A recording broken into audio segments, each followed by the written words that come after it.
Good morning, everyone. Myself, Dr. Anand Pal से Kushwaha. Today we are going to discuss otic ganglion. Exam में 20 marks से पूछा जाता है, काफी इंपॉर्टेंट क्वेश्चन है. इसे हम डिफाइन करेंगे definition, size and situation, connections, sympathetic root, parasympathetic root and sensory roots में. Then other fibers passing through the ganglions, connections of otic ganglions, diagrams and applied anatomy. So first one is a definition. It is a peripheral parasympathetic ganglion, right? It is a peripheral parasympathetic ganglion which relays secretomotor fibers to parotid gland. Okay, so topographically it is related to the mandibular nerve, but functionally it is a part of glossopharyngeal nerve, right? So it is related to the mandibular nerve, but functionally it is a part of glossopharyngeal nerve. This one is a definition. It is a peripheral parasympathetic ganglion which relays secretomotor fibers to the parotid gland. Okay. Next one is size and situation. तो size and situation में 2 to 3 mm in size, situated in the infratemporal fossa just below the foramen ovale, right? तो कहाँ पे situated होता है? Situated in infratemporal fossa just below foramen ovale.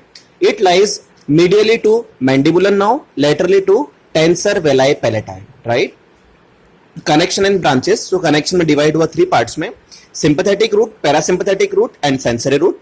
Parasympathetic roots को हम flow chart में define करें तो preganglionic fibers from inferior salivary nucleus, right? यहाँ से ये निकलता है तो यहाँ पे 9th nerve, then tympanic branch, tympanic plexus, lesser petrosal nerve और आफ्टर दैट यहाँ पे आके बनता है otic ganglion, right?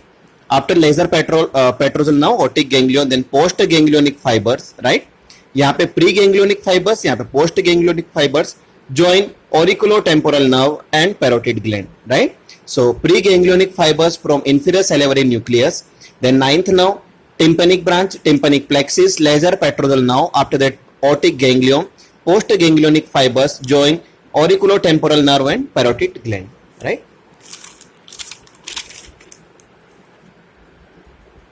Now second one is sensory part.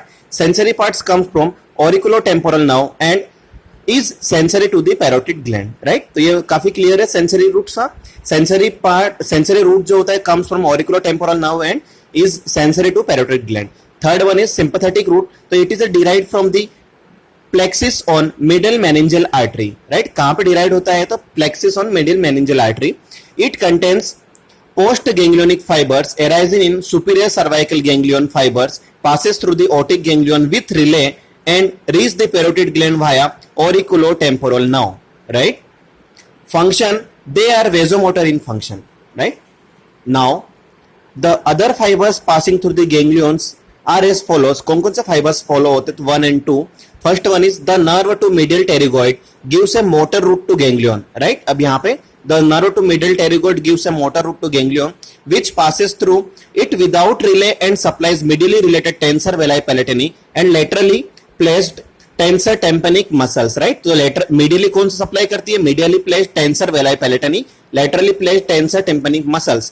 And second one is chordae tympani nerve. तो chordae tympani nerve is connected to otic ganglion and also the nerves of pterygoid canal. Okay, this connection provide an alternative pathway of taste from the anterior 2/3 of the tongue, right? हम लोग जो बोलते हैं ना anterior 2/3 of the tongue में जो अलग से nerve supply होता है, अलग से pathway होता है, taste pathway, तो यहीं से होता है. Chordae tympani nerve is connected to the otic ganglion and also to the nerve of pterygoid canal. The connection provide an alternative pathway of taste. Alternative pathway हमें मिलता है यहाँ पे from anterior 2/3 of the tongue से, right? Next one is connections of otic ganglion. ये diagram काफी important है, book में काफी जिगजैग पैटर्न में दिया हुआ है, तो हमने इसे काफी सिंप्लीफाइड किया है. सबसे पहले आप यहाँ पे एक आप कैनाल ड्रॉ करो. सबसे ऊपर आप इसे लिखोगे motor root, right? After that geniculate ganglion of facial nerve, motor root, then geniculate ganglion of facial nerve, then facial nerve and facial canal. ये 4 वर्ड आपको लिखना है. Motor root, geniculate ganglion of facial nerve and facial canal. इतना ये portion पूरा हुआ. After that बीच में tympanic plexus, यहाँ पे आपको एक प्लेक्सिस ड्रॉ करना है और यहाँ पे आपको नर्व ड्रॉ करना है, ग्लॉसोफेरेंजियल नर्व, राइट? तो टिम्पेनिक प्लेक्सिस जुड़ा हुआ है ग्लॉसोफेरेंजियल नर्व से और यहाँ पे ये उसके टिम्पेनिक ब्रांच है, right? So tympanic plexus, this one is tympanic branch and this one is glossopharyngeal nerve.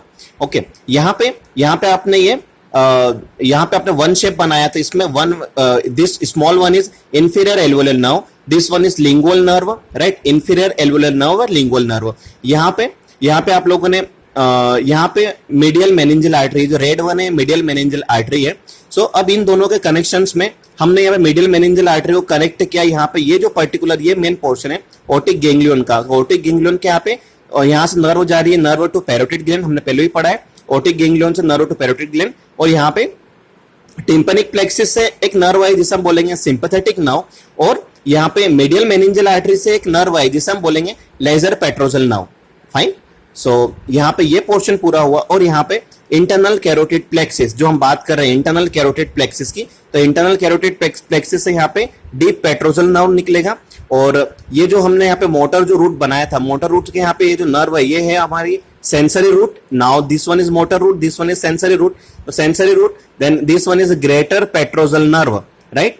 अब टिम्पैनिक प्लेक्सिस से एक नर्व जो इंटरनल कैरोटिड प्लेक्सिस जुड़ती है वो कहलाती है सिंपैथेटिक नर्व, एंड यहाँ पे अपर मोस्ट में nerve to petrosal canal, right. So आपको ये डायग्राम इजी फॉर्म में आपको पहले बुक्स में 1 और 2 टाइम आप ड्रॉ कर लो, पार्ट पार्ट में ड्रॉ करना। पहले आप ये पोर्शन ड्रॉ करो, then tympanic plexus, then glossopharyngeal nerve, then particular one shape, then middle meningeal artery, then otic ganglion, then carotid plexus. बाद में आप इसके कनेक्शंस कर दो, connection of otic ganglion, right.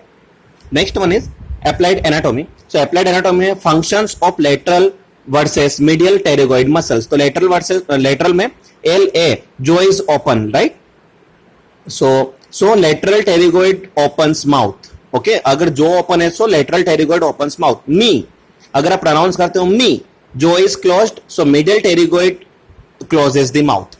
Now mandibular neuralgia, trigeminal neuralgia और mandibular divisions of is often difficult to treat, right. Mandibular neuralgia जो होता है इसे काफी डिफिकल्ट होता है ट्रीट होने में। Mandibular nerve supplies both afferent and efferent loops of the jaw jerk reflex, right. Medicine में जो जर्क रिफ्लेक्स होता है वहां पे काफी इस मैंडिबुलर नर्व का सप्लाई होता है, इफरेंट और एफरेंट दोनों का। As it is mixed nerve, इसे टैपिंग द चीन, अगर हम टैपिंग चीन को हम चीन जो हमारी चीन जो होती है उसे अगर हम टैप करते हैं, causes contraction of the pterygoid muscles during extraction of third molar। जब भी हम टीथ को हम थर्ड मोलर को हम एक्सट्रैक्ट करते हैं, the buckle nerve may get involve by the local anaesthesia, वहां पे एनेस्थीसिया देते हैं जिस बकल नर्व इन्वॉल्व होती है, जिससे हो सकता है temporary numbness of the cheek हो जाए, राइट। सो वंस अगेन हम इसे रिवाइज करते हैं। ओटिक गैंग्लियन को एग्जाम में पूछा था 20 मार्क्स में, definition, size and situation, connection में sympathetic root, parasympathetic root, sensory root, other fibers passing through ganglion, connection of otic ganglion diagram, applied anatomy. Thank you.